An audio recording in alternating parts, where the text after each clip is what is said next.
kelompok 10 kewarganegaraan. Saya akan memperkenalkan diri saya dan teman-teman saya. Assalamualaikum warahmatullahi wabarakatuh. Halo guys, annyeonghaseyo. Welcome back to my channel kita, yaitu channel Tugas Kewarganegaraan dari kelompok. Perkenalkan, nama saya Narisa Maria dan di sini saya tidak sendirian, tetapi saya ditemani oleh teman-teman saya yang bernama Rima Irki Nurjihan, Ria Satul Gopro, Amanda Putri Dewi, dan Putri Maulidia.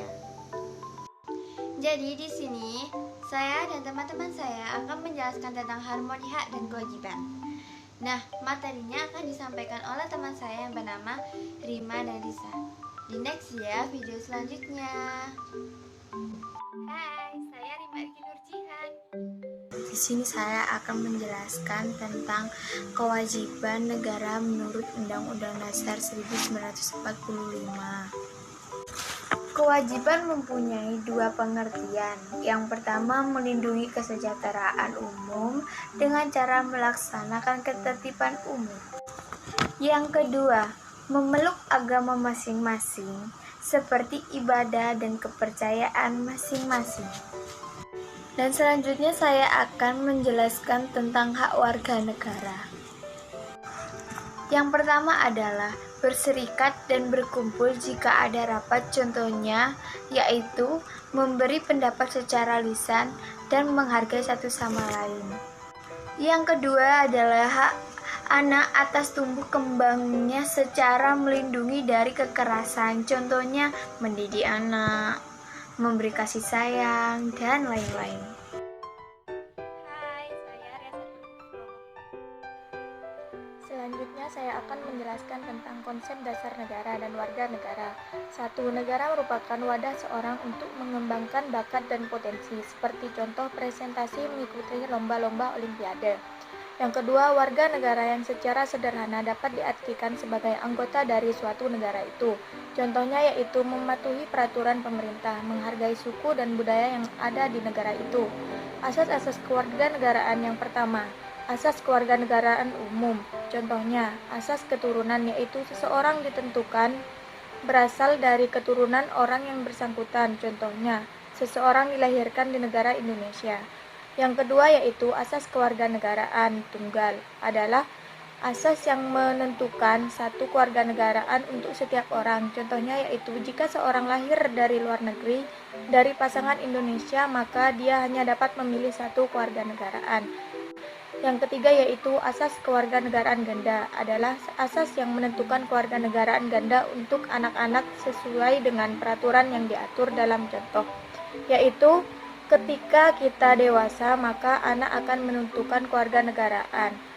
Asas kewarganegaraan yang kedua adalah asas kewarganegaraan khusus, contohnya asas kepentingan nasional adalah asas menentukan peraturan kewarganegaraan dan mengutamakan kepentingan Indonesia.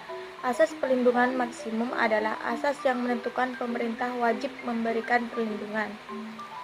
Nah, untuk materi selanjutnya akan dijelaskan oleh teman saya yang bernama Manda dan Lydia. Kira-kira materi apa ya yang akan dijelaskan oleh mereka? Nah, ternyata materinya adalah tentang hak dan kewajiban serta tantangannya. Oke, penjelasannya ada di sebelah ya guys. Next. Hai, saya Putri Maulidia. Assalamualaikum warahmatullahi wabarakatuh. Saya Putri Maulidia. Di sini saya mau menerangkan materi tentang urgensi hak dan kewajiban serta tantangannya. Hak dan kewajiban merupakan sesuatu yang sulit untuk dipisahkan. Akan tetapi banyak terjadi pertentangan karena hak dan kewajiban tidak seimbang dalam penerapannya. Setiap warga negara memiliki hak dan kewajiban untuk mendapatkan penghidupan yang layak. Tetapi kenyataannya banyak warga negara yang belum merasakan kesejahteraan dalam menjalani kehidupannya. Semua itu terjadi karena pemerintah dan para pejabat tinggi lebih banyak mendahulukan hak diri sendiri daripada kewajibannya. Padahal menjadi seorang pejabat itu, mereka berkewajiban untuk memikirkan warga negaranya. Untuk mengetahui suatu keseimbangan antara hak dan kewajiban, yaitu dengan cara mengetahui posisi diri kita sendiri. Kita sebagai warga negara harus tahu hak dan kewajibannya. Seorang pejabat ataupun pemerintah harus tahu juga akan hak dan kewajibannya, seperti yang sudah tercantum dalam hukum dan aturan-aturan yang ditetapkan. Jika hak dan kewajiban seimbang dan terpenuhi, maka kehidupan masyarakat akan aman sejahtera. Pertanyaannya, apa esensi dan urgensi adanya harmoni kewajiban dan hak negara dan warga negara tersebut? Untuk memahami persoalan tersebut, mari kita pergunakan pendekatan kebutuhan warga negara yang meliputi kebutuhan akan agama, pendidikan, dan kebudayaan, perekonomian nasional dan kesejahteraan rakyat, serta pertahanan dan keamanan. Bangsa Indonesia dikenal sebagai bangsa yang religius. Kepercayaan bangsa kita kepada Tuhan Yang Maha Esa telah ada semenjak zaman prasejarah, sebelum datangnya pengaruh agama-agama besar ke tanah air kita. Yang kedua adalah pendidikan dan kebudayaan. Pendidikan dan kebudayaan merupakan dua istilah yang satu sama lain saling berkolerasi sangat erat. Pendidikan adalah salah satu bentuk upaya kebudayaan melalui proses bukan saja ditransformasikan dari generasi tua ke generasi muda, melainkan dikembangkan sehingga mencapai derajat tertinggi berupa peradaban. Ketiga, ada perekonomian nasional dan kesejahteraan rakyat. Sesuai semangat pasal 33 ayat 1 UUD NRI tahun, asas perekonomian nasional adalah kekeluargaan. Apa makna asas kekeluargaan? Asas kekeluargaan dapat diartikan sebagai kerjasama yang dilakukan lebih dari seorang dalam menyelesaikan pekerjaan, baik untuk kepentingan pribadi maupun kepentingan umum. Hasil pekerjaan bersama memberikan manfaat yang dapat dinikmati secara adil oleh banyak orang. Tujuannya adalah agar pekerjaan dapat cepat selesai dan memberi hasil lebih baik. Sekian dari penjelasan saya. Sistem keempat, yaitu pertahanan dan materi selanjutnya akan dijelaskan dengan teman saya yang bernama Amanda Putri.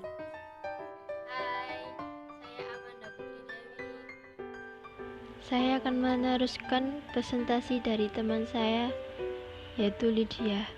Perkenalkan, nama saya Amanda Putri Dewi. Kali ini saya akan menjelaskan urgensi, harmoni, kewajiban dan hak negara dan warga negara, yaitu sistem pertahanan. Sistem pertahanan rakyat yaitu TNI dan Polri yang disahkan pada pasal 30 ayat 2 Undang-Undang Negara Republik Indonesia tahun 1945.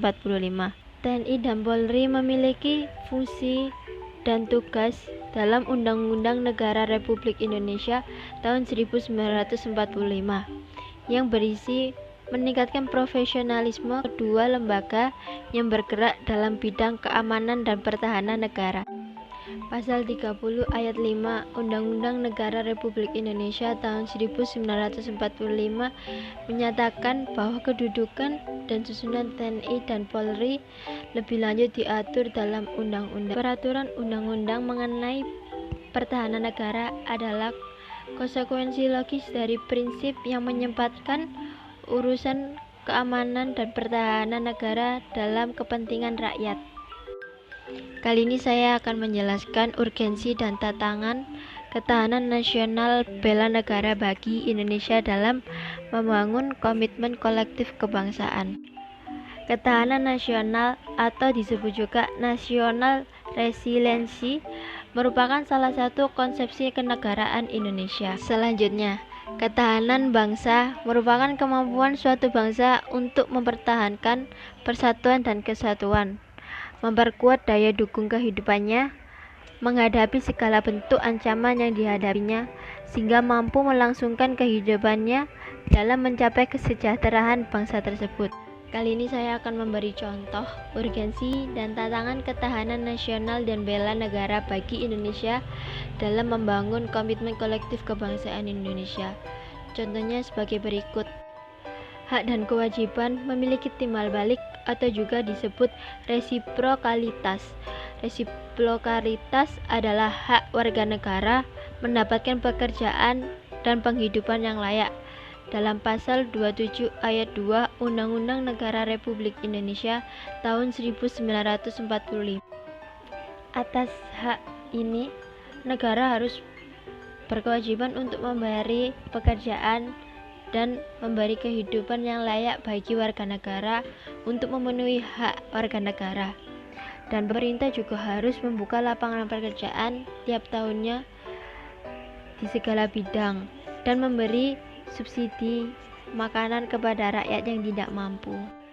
Sekian presentasi saya, apabila ada salah kata mohon dimaafkan. Saya kembalikan ke moderator Narisa. Silakan. Oke guys, segitu dulu ya penjelasan materi tentang kewarganegaraan dari kelompok 10. Semoga kata-kata dari kami mudah kalian pahami. Mohon maaf ya jika saya dan teman-teman saya mempunyai salah kata atau kata-kata kurang tepat. Wassalamualaikum warahmatullahi wabarakatuh. Bye, see you.